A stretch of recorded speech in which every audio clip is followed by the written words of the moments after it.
سلام دوستای عزیز، صبح همگیتان بخیر. خدا کنه که جور و صحت و سلامت باشین و امروز هم یک روز دیگر با همه دوستا و جمع فامیلتان آغاز کرده باشین.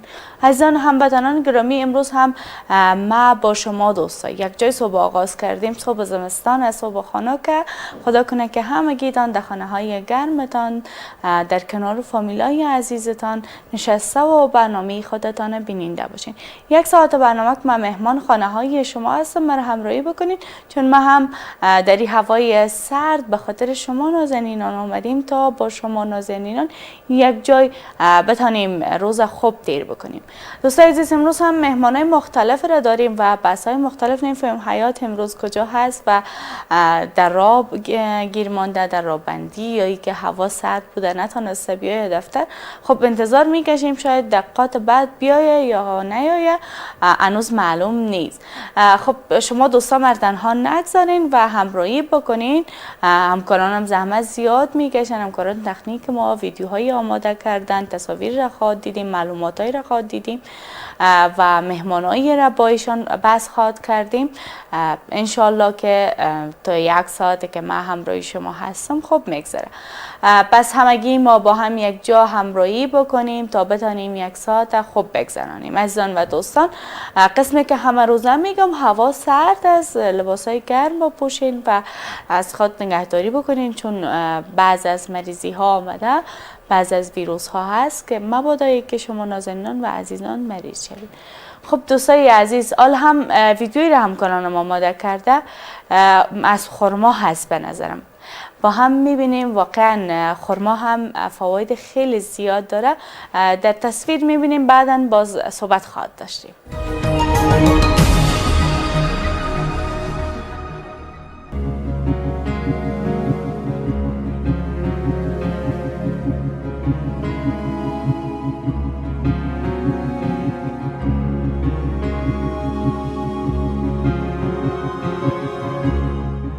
درخت خرما.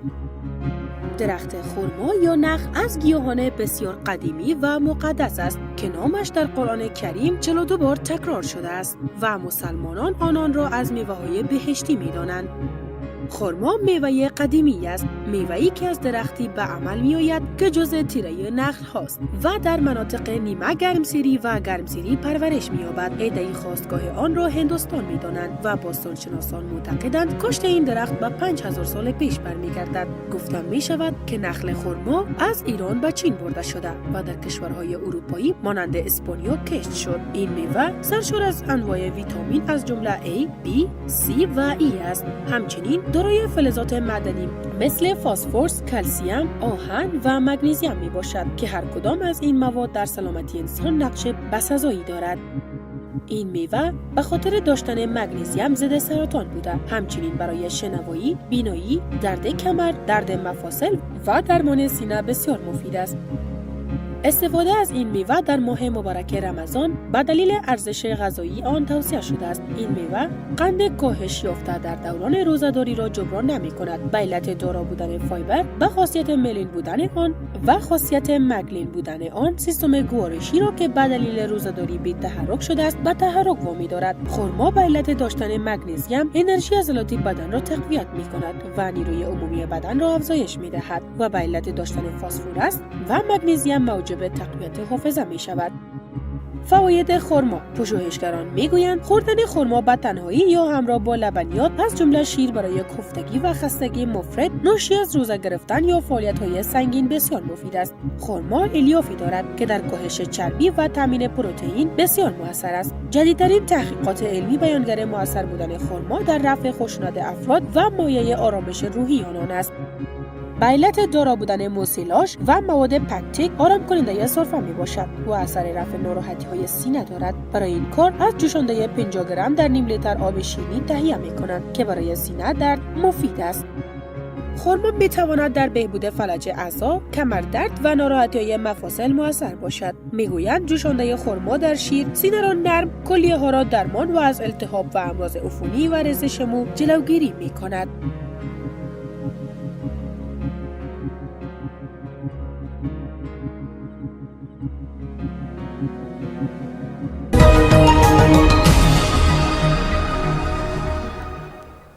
بازم برگشتیم دوستای عزیز در این بخش برنامه. واقعا فواید خرما رو هم شنیدیم.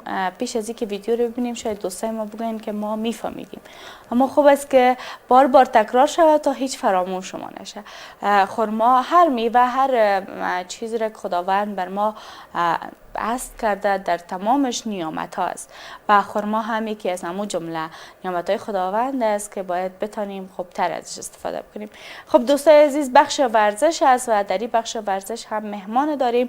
نثار احمد با ما هستن و تقریبا نمیفهم چندین سال میشه یا کم میشه در رشته تکواندو اینا و یعنی ورزش میکنن و دستاوردهای خوب دارن.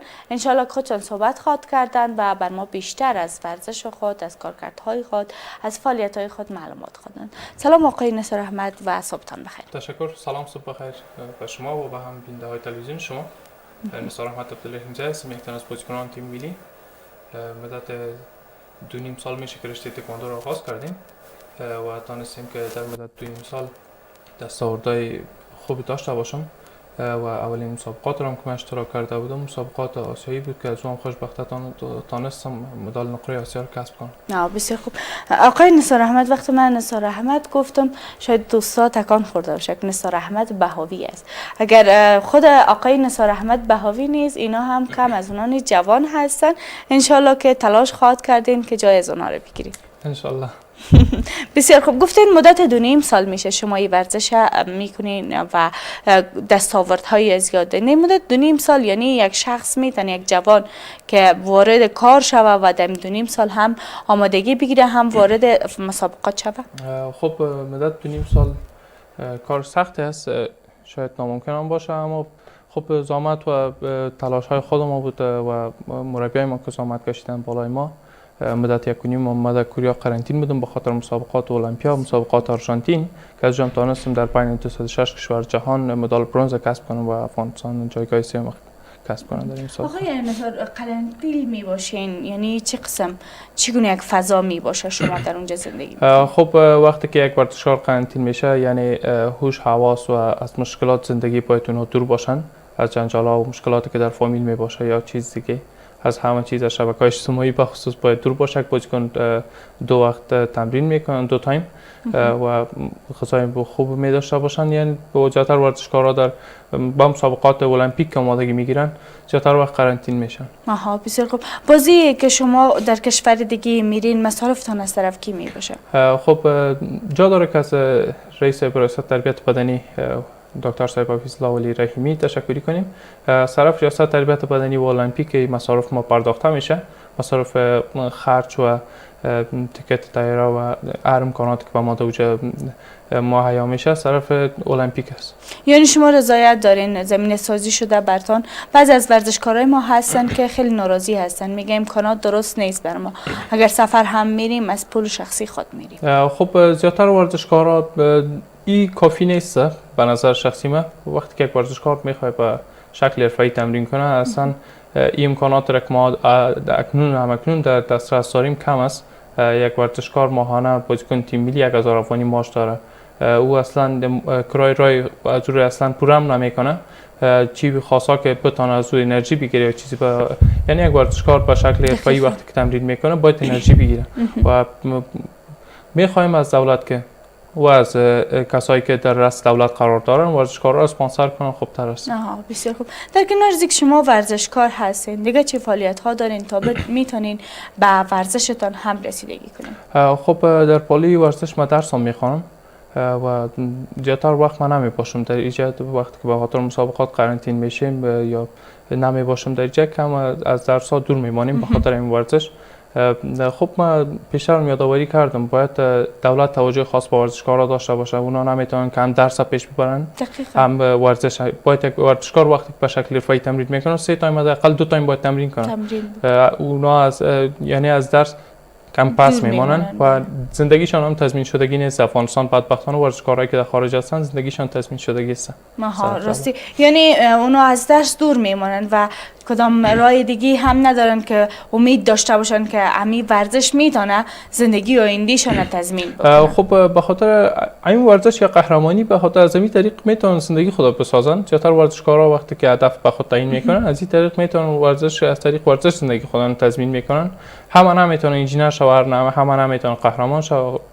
کشور ما هم دکتر ضرورت داره، هم انجینر، هم قهرمان، هم ورزشکار ضرورت داره. کلگی نمیتونن که در رشته پیش برن. دقیقاً. میشه از این دستاوردهایتان بگویید از کدام کشور است و در کدام سال بودن؟ خب این مدال نقره آسیا است که در اولین سفرم در سال 2017 اولین دستاوردم بود، سفر خارجی که تونستم دوم شوم و این هم در بین 66 کشور جهان که در کشور کوریا در شهر جیجو تونستم مدال طلا رو کسب کنم، مقام اول. و مدال برنز از مسابقات المپیک هم تونستم کسب کنم یک 3 ماه پیش و مدال فعلا ناوردیم در ریاست جمهوری است. از جام این مدال را آقای نثار چند نفر شکست بدی تا به این برسی؟ فقط یک نفر یا چندین؟ نه خیر، اولین مسابقه که من دادم در کوریا به کشور امریکا بود، بازیکن از کشور امریکا بود من شکست دادم، دوم از کشور تایوان بود و سوم از کشور چین که من تونستم مدال طلا را کسب کنم. 3 نفر شکست دادین تا بتونین به اون مدال برسید. بله. و مدال اولتون؟ مدال اولم از مسابقات قهرمانی آسیا است که در کشور قزاقستان در شهر ترا مسابقات برگزار شده بود. در اینجا تونستم که حریف اولم از پاکستان و دوم از هند و سوم از کره جنوبی که نتونستم رو شکست بدم و قهرمان آسیا شدم. بسیار خوب. در مسابقاتتان دیگه همیشه برد نیست، شکست هم داره. کدامش احساسش زیادتر یعنی تو خاطره دارد که در زندگیت هیچ فراموش نمیشه؟ ای که ببری یا ببازی؟ خب وقتی که در مسابقات بیرون مرزی میرم، وقتی که دست پر برمیگردم اون به ما کفایت میکنه، چون که در امکانات کم وقتی که ما ورزش میکنیم بسیار یعنی گپ کلان است. ای هم از خود نمیگم، تنها دیگه ورزشکارای ما هستن که مشکلات دارن، با وجود اون مشکلات میرن مسابقه میتن کشور خود به خاطر اهتزاز در آوردن که با پرچم کشور خود میرن مسابقه میتن. یعنی گپ کلان است اگه مدال برنز است یا طلا با وجود همین مشکلات هم ما تونستیم از مسابقات در بین 63 کشور جهان. افغانستان بسیار امکانات کم را داره. ما مدال طلا رو کسب کردیم و مدال نقره آسیا هم از مسابقات قهرمانی آسیا کسب کردیم. در مسابقات که میرین باز بچیتی در جوانا که شما می باشه اونجا، یعنی از المپیک ما چقدر شما چند نفر میرین تا اونجا بتونین می دستاوردها را پس دوباره به افغانستان بیارین؟ خب در مسابقات وزنهای مختلف است، ما رده‌بندی میشیم نظر با وزنا و بر مسابقات که ما اشتراک میکنیم 4 نفر یا 5 نفر ما میریم در مسابقات. ما در مسابقات که در کوریا برگزار شده بود رنکینگ بالای برخوردار بودیم. مسابقات ما 6 بازیکن رفته بودیم که تانستیم 4 مدال از این مسابقات کسب کنیم. 2 مدال طلا که در پیشروی تان است، یک مدال طلا را فرزاد جان منصوری و اون بازیکن تیم ملی از او کسب کرد و 2 مدال برنز از این مسابقات ما کسب کردیم. و پلان های آینده تان چی است؟ مسابقات هم بر سال آینده داریم؟ خب در این سال 2019 در سال جاری ما مسابقات داریم در شهر منچستر، مسابقات جهانی است و مسابقات که سهمی مسابقات المپیای توکیو، یعنی مسابقات المپیک توکیو که مسابقات از در پیش روی ما چند مدت بعد، 1 ماه بعد مسابقات ملی ما باز برگزار میشه و بازیکن‌ها باز انتخاب میشه. بسیار خوب. شما زنده باشین آقای نثار احمد، ان شاءالله که پیروزی های زیادتر نصیبتان شود. تشکر از شما، از دعوت شما. دوستای عزیز، باز هم یک ویدیویی را همکارانم آماده کرده، با هم میبینیم در ادامه برنامه ان شاءالله که با یک مهمان دیگر در خدمت شما خواهد بودم.